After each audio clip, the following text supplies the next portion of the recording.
Hello, ladies and gentlemen, girls and boys. You are now entering Season 2 of the Swan Hockey Podcast.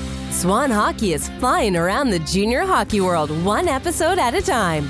You'll experience things dreams are made of, as well as things of terrible nightmares. Strap in, hold on, and enjoy the ride. And now, Swan Hockey.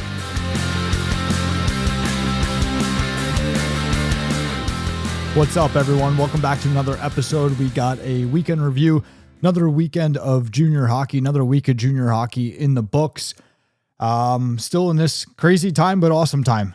There's a lot going on, a lot of moving pieces. If you can keep your head, stay straight and narrow, stay focused on the good parts. There's so much good parts of this game. And if you are doing things correctly, you're going to have an unbelievable time. Pro hockey is right around the corner. That's exciting. Our other Swan Hockey podcast, FPHL Beyond the Glass. It's all about the Federal Prospects Hockey League. If you haven't listened to that podcast, check it out. It's a very, very exciting time for that league. They are heading into year number 16, which is a major accomplishment. There's been so many professional leagues that have come and gone, haven't even lasted 5 years. Those guys are headed into year 16. It'll be 14 teams in the league this year, and they're projecting over 1 million fans through the gates this year. So, pretty exciting. You can, check that one out as well. We want to hear from you. Join the Discord. Be active in the Discord. Let me know what you guys are thinking. Let me know what you think of these episodes. Weigh in on them. And, let's dive into it. So the big news of the weekend, Mark Carlson breaks the USHL record. He recorded his 779th win this weekend, passing PK O'Hanley. Mark Carlson coaches the Cedar Rapids Rough Riders. For those of you that may not know, they beat Lincoln on Friday night in Cedar Rapids 3-2. So congratulations to Mark on that. Again, win number 779 in the USHL regular season. He now holds that record. So again, congratulations, Mark. North American Hockey League, another strong weekend for that league. There's probably it's pretty tight. There's probably only one or two teams that are really falling behind everybody else, and then a couple teams that have really established themselves, towards the top, the top of their standings and whatnot. The North American Hockey League going strong, USHL going strong. These two leagues have really done a great job of really showing why they're the two elite leagues, the two elite junior leagues in the United States. You see a lot of the problems, a lot of the issues, a lot of the challenges going on with a lot of the other junior hockey in the United States. These two leagues have stayed true, stayed strong. Not that they're without any, issue. I mean, any team, any league, anybody, you could always find a way to better yourself. But these guys have done a great job, and they've shown why they've been, where they are on the totem pole in the United States for junior hockey. If we head over and if we dive into some of the tier 3 now, I think the dust is maybe starting to settle, and I think also starting to settle with some unsettling realizations. I think the NA3, you look at some of the scores from this weekend, it seems like it's settling down maybe a little bit, maybe getting a little bit tighter. You look at the USPHL and the Premier, a lot of those scores from this weekend looked like a weekend of bad baseball. It's really unfortunate. EHL, they had their first showcase this weekend. Everything looked relatively tight and competitive, I guess, for the most part, even though, competitive right now, unfortunately, by tier 3 standards, I feel like anything within 5 goals is viewed as competitive. Not really, but kind of like, passable, I guess, is a better word. And I think the unsettling realization that a lot of people are coming to terms with is just that, as I said in a previous episode, tier 3 needs to be fixed. It's unraveled. It's so inconsistent. And I feel like there's so many teams that are just trying to not die, as opposed to like, they're not even to the point where like, they're not even worried about thriving. They're just trying to not die right now. They're trying to just put a roster together to play the weekend. We're seeing more teams fold. We're seeing all sorts of crazy stuff. And again, it's just really a shame. And everything is, as I said, just unraveled. And I spoke with a college coach probably, I don't know, maybe 30 minutes ago. And he told me he was, he watched the EHL showcase, and he said it was very disappointing. This was an NCAA Division III coach, and he told me he pretty much wants, they're looking for, NCDC or higher, is pretty much what they're looking for right now. And I didn't get into it with him. I don't know if he was saying that, he told me it was very disappointing. I don't know if he meant that it was disappointed as in he doesn't think he can get players from there, or if he thinks that the actual level of the play went down and it was very disappointing, the level of play compared to previous years. So I don't, but with that said, here's the problem now. Another problem with tier 3 where it just, things might get worse before they get better is there's so much of it. So if you look at a league like the EHL, if he did mean that the level of play went down, which it makes sense if it did, and nothing necessarily, I'm not picking on the EHL. This is pretty much what all of tier 3 junior hockey is. As it all expands and there's over expansion, there's only so many players, right? So everybody's expanding and the concentration gets less. It's time for the Season Pass Point Unlock code for Episode 21. The Episode 21 Point Unlock code is Progress. Enter the code at www.swanhockey.io to receive your points. Season Pass is free to join. To join or to learn more, visit Swan Hockey Digital at www.swanhockey.io. And now, back to the show.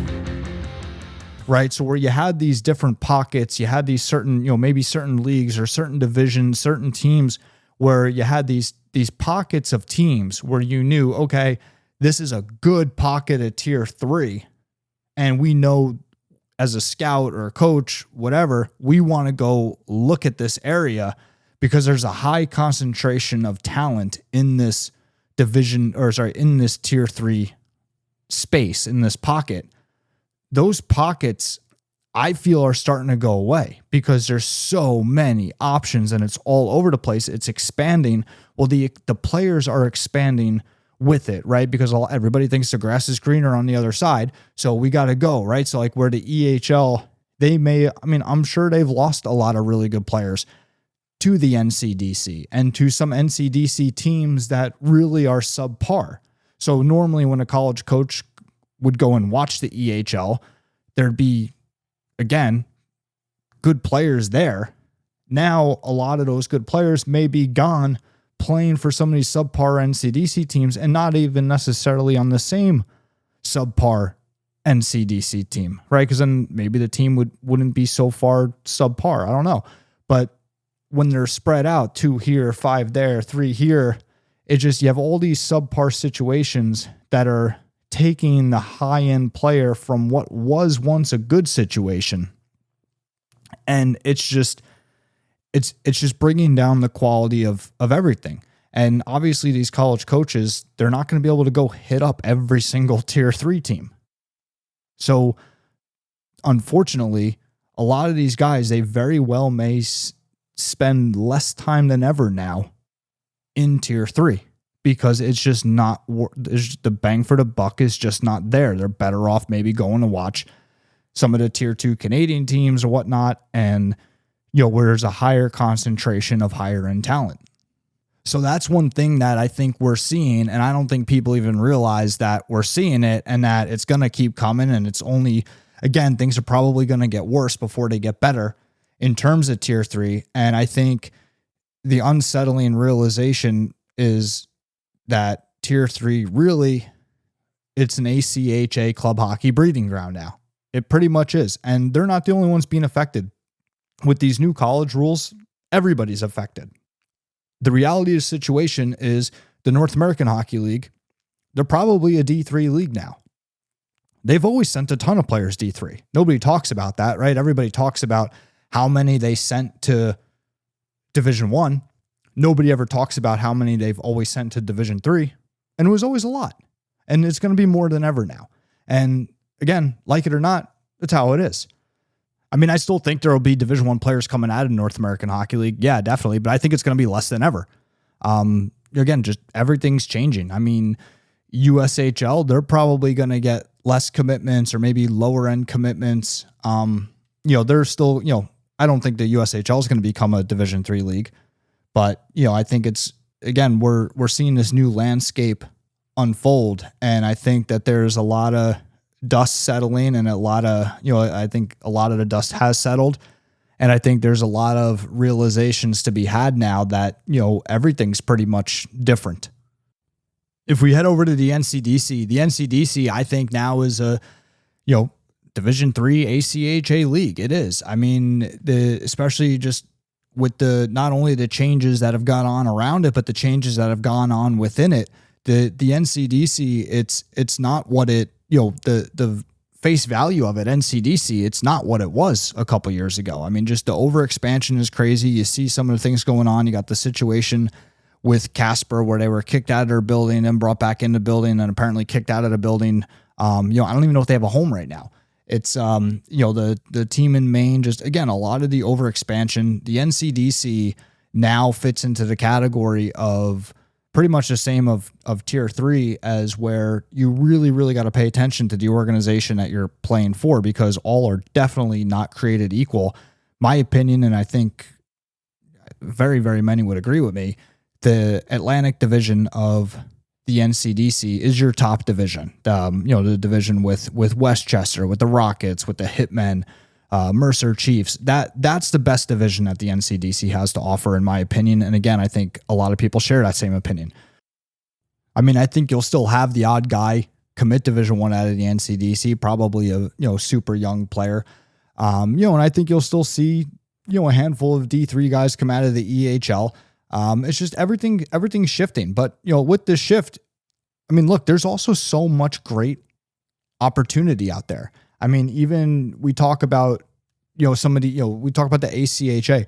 There's so many awesome opportunities in the ACHA that I think once people start looking at them, they're going to realize, hey, you know what? I actually might be much happier here than in some of the Division III schools. So there's a lot of opportunity out there. But yeah, weigh in. Let me know what you guys think. Join the Discord. Remember, we got our new streaming rewards for these episodes. We're still doing the point unlock codes here for, I don't know, maybe this episode and maybe a couple more.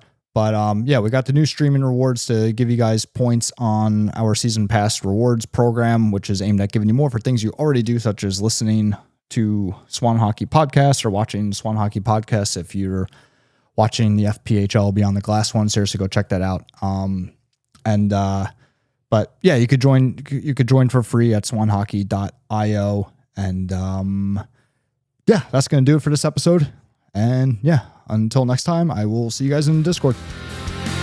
Thank you for listening to this episode of the Swan Hockey Podcast. We remind you that season pass points are available to listeners. For more information, please visit www.swanhockey.io. Until next time.